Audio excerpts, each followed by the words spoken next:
Hey there guys, welcome to a gaming night, and we are playing Waggle Dance. Bit of a pseudo celebrity night, as we have with us. We got Bon from the CCG Board Game and Social. Hi everyone. Welcome Bon. Thanks. We also have the designer of Waggle Dance, Mike Nudd. Welcome Mike. Hi.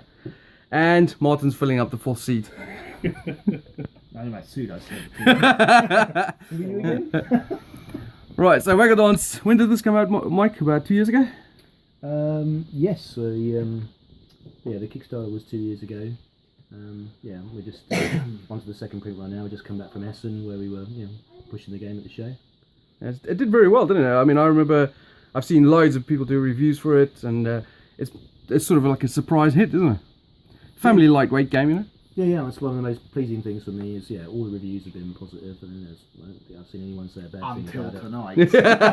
Well, it's always the first time. Well, after that jive, I tell you. Okay, so I'm going to give you a brief overview of how Waggle Dance works. It's not going to teach you the rules, but it'll give you a general feel of what the game is about. And then we'll do a gameplay turn sort of halfway through the game, so you can see how the game works and how it sort of flows. And then we'll come back and rip into it and let Mike know how rubbish it is. You get a box of tissues. Yeah. Okay, so you start off the game with these cool little worker bee dice. You can see the sixes are little bees. Ones, sorry. You start off with 6 dice, you roll them down, and then you basically looking for pairs and things like that. They're essentially your workers, aren't they? So Yeah. worker placement game, if they're a worker placement dice game. So you can see I've rolled 4 ones, a 3 and a 5, and then you place them down. So starting with the top, you'll sort of fix them. No, what's the word I'm looking for, Martin? Place them, and then take them off in that order. So for example, that top one there gives you some more honeycomb. Yeah, it's important to say that the cards, so they've got finite spaces. So this card here to get more honeycombs has got 6 spaces on. So obviously once the one's gone, nobody else can place on that one. So standard kind of worker placement rules there in effect of once a space has been used, it can't be used again, but each one has got essentially 6 spaces rather than just one. Resolve. That's the word I was looking for. Resolve them in that order. Okay, so the top one there gets you workers, honeycomb. The next one down gets you some workers. So you place 2 dice there of any pair, right? Yep. So it could be 2 1s, 2 4s. You get another egg, which you then place onto one of your honeycombs, which will give you more dice to do more things. These flowers over here is where you get your pollen from. It's a area majority style. So the more numbers you get of the same one, you can get 4 onto one of your honeycombs, which then flips it over. And that was really badly explained. Basically, the area majority here, so the winner will get 2, the second place will get 1 on these, and they go back onto your honeycomb. Once you have 4 of the same colour on one of your honeycombs, you can use a pair of bees to transfer that into honey, and that's the ultimate goal of the game, to get 7 honeycombs all filled with honey. The first person to do that essentially wins. Yeah. If you're playing the medium game, because you can play a shorter game for like 5 honey for a shorter game, but we're going to go for the medium one. Yeah. I mean, to be fair, that number of how much you play is fairly variable anyway. I think I played one with a 6 because we didn't want to play a really short game, but we didn't want to go for the kind of medium fun, so we went for a happy mid, and it doesn't really make a lot of difference in terms of how the game plays. okay. So that's what the pollen does. This one here is a sort of a trading one where you can trade flower pollen for various things, eggs and so on. This one's where you make the honey, and this one's where you get some cards. Cards do various things, which you'll see in the gameplay They're turn. kind of random wild card sort of element, aren't they? You get powers that people don't have and whatnot. And we've already determined who's the first player, which will be Mike. And that is basically that. So anything you want to add to that, Mike? No. Yeah. Looking forward to playing. Okay. So we'll come back at the gameplay If turn. he wins, we riot. Yeah. And then we'll speak to you in a minute. Alright guys, we're back for the gameplay turn. We're probably roughly around halfway through. A couple of us have got 4 honeycombs changed, so we need 7 to win, and Barnes also playing. Alright, so we're basically about to start our turn now where we roll the dice to see what we get. We all roll at the same time. Yeah, I'm first player. Same Okay. time. Hang on. I'm playing this. Okay, volunteer bee for you. I get this. Just for one turn.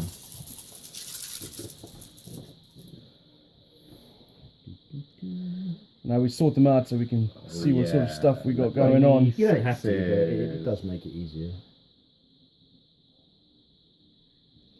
Oh, a lot of mixed stuff this turn. Alright then, starting with Bon, we'll Yep. get to place stuff down. Right, I'm going to have a quick look at what other people have got. Bon, you got a few sixes. I've got a lot of sixes. Lucky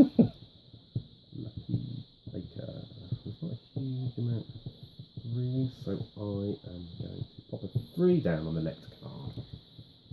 I've got a few threes, man. Yeah.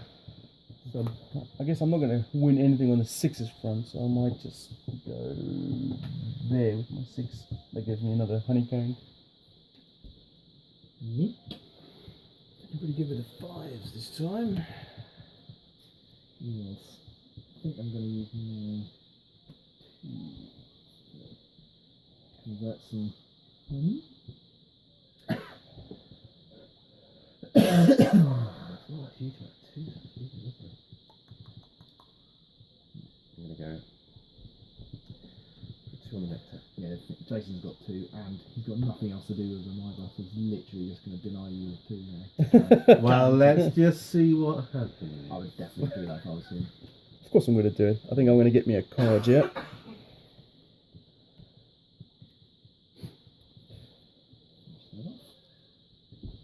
Right. I'm going to go 6s as well. Heavy on the nectar.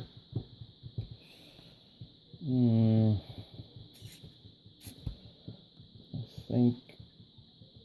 What were the 2s? Yeah, I'm going to go there. Give me some orange nectar. Yeah.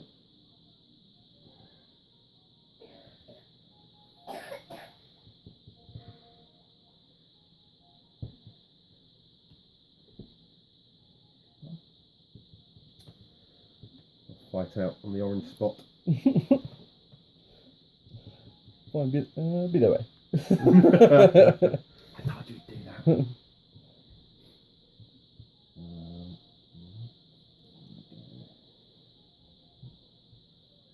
Okay, I'm going to play one of my cards, which is going to Change change your dice to a a number, 20 number. Now, I'm going to change to 5, but I assume that it doesn't have to be a 5. Yeah, be any number. That's going to be a 2. Yeah, 2 more. Ah, right. Well, here we go. Do the Am I going to throw this game? Which is fight with you? Start again. Go home. Interesting. Okay. I'm going to start another war with you on the 3s.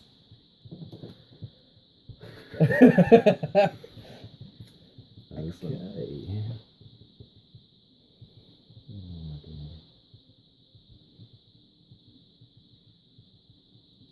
Like I say, it's just the way the dice came up, man. Yes.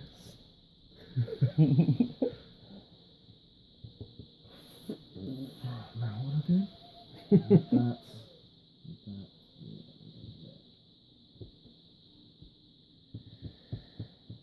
Okay. Alright. Do I want to fight on the 3s as well? Not really. 6s. Oh, protect.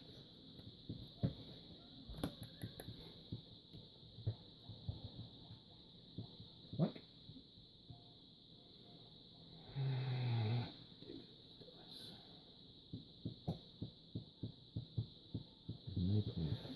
I think you have to be decisive.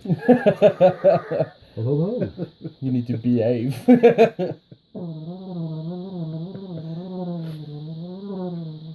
I'm pretty sure you must have heard every bee pun there is. Yeah. So, Mike, what happens if you shave a bee? What's underneath? Gets very Are cold. they stripy underneath? Anyway. My research didn't go into quite that level of detail. I know, shoddy. I know, disappointing everyone. I am going to.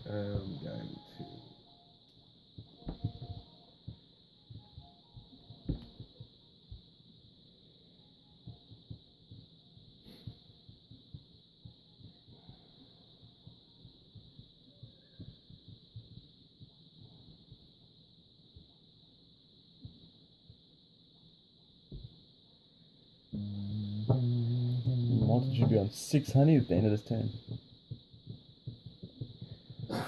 6. Or have you got only 3? Yeah, 5. Play your own game.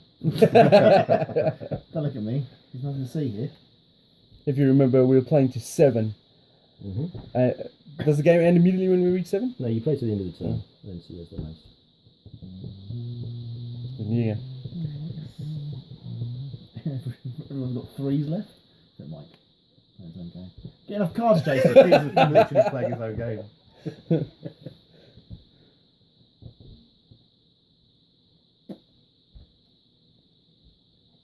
That's it. Oh, Trixie Trickster, what are you doing? Ooh. I'm going to change your egg. Okay. Down here. Alright, so what we do now is we flip over to night time, Yeah, and then we resolve from the Oh top. yeah, we're doing that already. So Okay. I've got another honeycomb which I can slot Hatching of in. new bees. Nobody? Ready? New eggs? New balls. Not like I can pick one up. And then, Right, so then it goes to majority. So Gets whoever's got the 2 majority yellows. gets 2, and the second gets 1. so we're lucky over here. One gets 2. 2 and 1. I'm going to play 2 a and card 1. as well, which gives me +1 Yep. 2, 2. over there, Yeah. so I get 2. And then That's 2 and 1 the other 2 way. for there. And 1 for there. You only get 2, I'm going to get 1. Where am I done? He gets 2. 2 there. If you came in 3rd and 4th, you wouldn't get anything there, so it's Yeah. quite difficult. Make sure you get it in the right spots. Trading. I'm going to trade an egg. Yep. For a white. Egg for a white as well. Whoop. Making of honey. Making 3 honey. I'll make one with 3. I will also make one with 3. Now, normally you need 4, but 4 as there. you can see, these cards allow you to do it with 3. So now we're down to One with 3 there. 1, 6. You got a 6 as well. Bond's moved up to 4. You is got it? 6? Yeah. Yeah. Dirt bag. 4 cards. Thank you. 1, 2, 3. Oh, Mikey. I thought I was. Oh, in the nighttime phase as well, I'll play Yep. that to give myself I don't know what any of these cards do. another area. That marks the end of the turn, and you become first player. Right. This is the last turn. Is it? Well, someone's going to make 7, surely. None of you got any resources. Well, he's got. Oh, he's got 2, yeah. Got 2 nectar. Are we going to stop there or are we going to carry on? We can carry on for a little bit longer. See, I guess. Alright, roll next turn. Yeah, let's see you win yellow. While you guys are thinking, I want to have a quick look at what these cards do. Yellow's number 1, right? Yeah. Number 1! Unbelievable. Man. Oh, well, he's going to finish his turn then.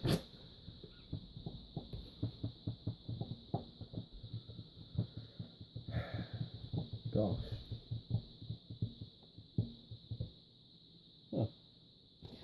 Okay.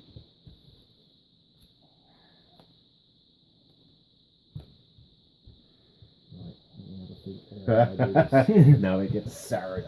1, 2, 3, 4, 6. Can I get 6? What happens if we all reach 7 in one turn? It's whoever has the least bees. Oh, yes. Out of the time.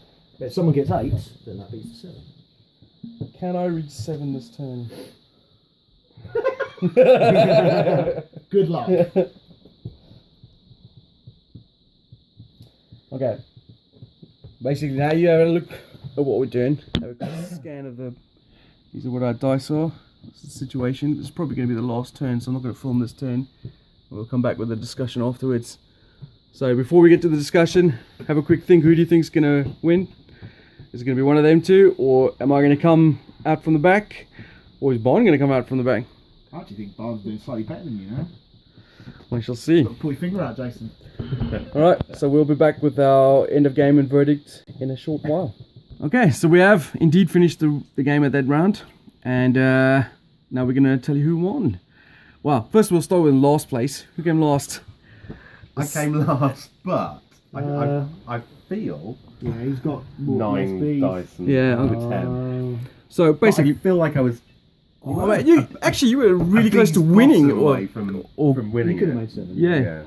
Well, basically, we played a 7, and Barnes got 6. Well, he's got enough pollen or nectar Yeah. or is on there to make that 7th one as well. But he didn't. The way the turn fanned out, he couldn't get the last bees to make that 7th one. Yeah. So he's got 6, I and he's went got in last in that turn, which was a bit of a factor. Yeah. Unfortunately for me. and I've also got 6. But the difference is I've got 9 bees and Barnes got 10. So by factor of 1 bee, I have beaten him to 3rd place. Buzz off, man. But if you think that's pretty close, we come to this side of the board, and both of these guys have got 7 as well. And Martin has won because he has 9 bees and Mike has 10. And you were really close to getting to your 8th one as well, weren't you? Yeah, 1 cube short of 8. Actually, both Barn and Jason stopped him, because if you'd have won there, you'd have had the other one as well, wouldn't you? Yeah. So, It was close. Matt, Really super close close. Jesus. And quite tense that last turn as well, because it was like you knew it was going to end, Yeah. so it was like people trying to eke out as much as possible. Yeah. It's really good like that, I think, because it escalates a lot. At the beginning, you're sort of going, oh, okay, I'll go here, I'll do this, this looks cool, I'll use my dice effectively there. And then by the end, you're really scratching your head. Thinking, Yeah. okay, how can I make the most efficient use of this? And the whole feel of the game does escalate incredibly well. I mean, the fact that we were tiebreakers by just 1 bee each, and they were tiebreakers. Oh, Well, yeah. I mean, it's it's just dead close. Yeah, and there's only 1 honeycomb between the 4 of us as well. So that is probably one of the closest games I've ever seen of anything. Jesus, that was close. Yeah, and it was also pretty sharp as well. I mean, I think this game took what, about an hour and a half, and that's with us ordering food, filming. Yeah, we were milling around And chatting around, talking, for yeah. quite a while. So that's pretty quick. So let's have a thought of what people think. What did you think, Martin? That was really good. We'll keep Mike's face in view as well. I think I think it was interesting to play it with 4 what I would call 3 competent gamers and Barn. But no, because I think it's a good kind of gateway game as well. It's not too complicated, but obviously when you get sort of hardcore gamers, if you like. But it is driven by the most efficient player, and you have to watch and make sure you understand who is being the most efficient. I mean, there were If you times fall I was behind- actually watching you Yeah. when I thought you were doing things specifically to slow me down rather than to necessarily further your cause. Well, that's part of it, because action efficiency. If you can see someone's going to get 2 cubes and you've got a spare bee, then why not Absolutely, combine yeah, that cube? yeah, absolutely. But yeah, I thought it was really cool. All right, and you, Bron? Yeah, very smooth. It's got that sort of a little bit of a take that element, which I quite like. I like a little bit of needle Yeah. in the game as well. But like I say, I think the way that it escalates from being, quite a nice jaunt around to start with, and then the tension really ramps up and the spaces become more important, and then you've really got to focus down. And the fact that it was so tight, I think it's fantastic actually. And I do think it's one of the few where you can have it as a family game, but as gamers who have got a few games between us, it's really enjoyable, and it's super quick as well. Quick to set up, quick to take down. It's great. Yeah, my perspective, I thought it was rubbish. No, I'm joking. I thought it was really good. One of the things I really liked about it as well was when you roll the dice, and then you look at your dice, see what you got, and then you scan around the other people's. That sort of Kingsburg thing, Yeah. isn't it? How can I screw either other people, or how can other people Screw me, yeah. What's key to my strategy? I need to use that dice first, and that kind of thing. Yeah. Because that's the first thing I look at as well. It's like, oh, you got a couple 4s, you got a couple 4s, and I've only got 1 4, so I'm not likely to win that But that's flower. not too bad when you've got 6 dice at the beginning. When we start getting to 10, you're looking around going, oh my Yeah. god, I really don't know what dice to use. What's optimum there? No, I really liked it as well. I think it was really smooth, really easy to go with. I mean, the little bees on the dice are awesome as well, by the way. Components. I'm surprised they didn't hexagonise that one though. The little tourist bee, but hey, Volunteer bee. yeah, volunteer. That's it.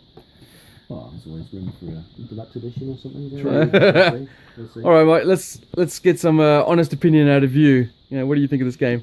Well, specifically that game there. Well, I think it's all right. Yeah. No, I'm really proud of it. I think, I think it's got enough depth to give it some longevity, and I'm still enjoying playing it, even though I've played it a lot now. A lot. Well, A lot, yeah. He's not very good, clearly. Yeah. I let you win. It's great. Difficulty for me as a designer really is I've set the bar for myself quite high. So in terms of designing another game, it's got to be at least as good as this one. So I'm thinking cap on. That's right. Yeah. Well, are we allowed to mention that you're working on an expansion for this? Yes, I am playtesting the expansion. We didn't play it tonight, but yeah, I am cracking that out to try at the moment. It's talking to Grublin about what they want to do, whether they want to proceed. We'll see how it goes, but certainly as it is a very pure game in terms of its design. It doesn't need a lot of embellishment or a lot of. I think if you mess around with it too much, I completely agree with that sentiment as well. Because there's a lot of games that come out there that are completely fine as a base game, and they bring in something else. Just bring out expansions for expansion's sake. Although expansions bring up the popularity of a game again. As an expansion comes out, more sales get driven out of the base game. But it is quite modular, so more cards for this deck. But it would be quite easy to do. The sort of the threat insect. Well, that's one of the things I was thinking. This little thing. You said that's modular there, and these are obviously laid out as cards, but in a very specific order. Yeah. Is there any thought to why that wasn't a board, for example, and why they're on cards? Because obviously, cards lend themselves to being shuffled up. I mean, you could potentially alter the order. Yeah. Well, that's kind of one of the things we had in mind. I mean, I was playtesting it this way, with the idea being, well, maybe if you come up with another action, you can slip it in. Because the timing of the order is very important. So maybe there could be a future action that needs to go somewhere in between. Okay, so that was the idea behind the cards, rather than swapping them order-wise. Yeah. Okay, makes sense. Okay. And another game about ants as well, using the same mechanics. I'm playing this. Oh, really? Yeah. Leaf cutter ants. And the idea being that maybe you'd be able to mix the two games together, but. Oh. Yeah. That is an exclusive. You haven't told us that yet. But we'll see. Well, there you go. That's we didn't give you a score total on. I'm happy to score it. Go on then. Yeah, I'll score it. I think this is an 8. Yeah. Definitely. What were you saying? I would agree. I'd give it a solid 8. Yeah, I was going to go 7.5. I think that's really good. For a light gateway game that comes in. I mean, I got this off mic tonight, and I'm going to be playing this with my family in the future. I think my kids will like it, especially now with my oldest son really into this sort of fauna and flora thing. So bees will be really cool with him. How else would you rate it, Mike? It's a tricky one. That's harsh. If you don't say 10, man, I'm switching off the camera right now. Well, yeah. I mean, the thing is, you're not going to bring out a game that you don't think is as good as you can make it. Really. Yeah, sure. That's the thing. Well, I'm a perfectionist myself, so yeah. Actually, I got a question. When you designed this game, did you start with the theme first? Like, did you go, I want to make a game about bees? Or did you go with the dice rolling mechanic and... It started with the worker placement, and I wanted the workers maybe to be dice. You've got wood for bees, though. And then it's six-sided things. What could they be? Like insects of some kind. Well, as soon as you pick bees, like the six-sided shapes, the 6 flowers, all the rest of it came very naturally. So. I think I remember a couple of years back when you were prototyping this, you had like loads of actual insects on the board, and like ants and. Like, not actual insects, but like little toys. Left out the garden. I'd made a giant version, which I took to Salute a couple of years ago. And they were like, big polystyrene cubes, big plastic flowers, some actual little plastic bees here and there, just to draw the eyes. I've still got that in a few boxes. You can have the expansion ready for Expo next year? Well, it's really up to Grublin and what they want to do. But at least I've got to talk to them. Maybe could happen. This has to be their most popular game, though, by a margin. Well, I was actually of the 2 they've published so far. Yeah, second printing that, isn't it? Who was the other? Well, the other one's Cornish Smuggler. So release the bloody expansion. Feel free to lobby. Do you not like money? Lobby Grublin on my behalf, and we'll see what happens. Okay, cool. Well, thanks for playing there with us. and we'll see you on the next game night.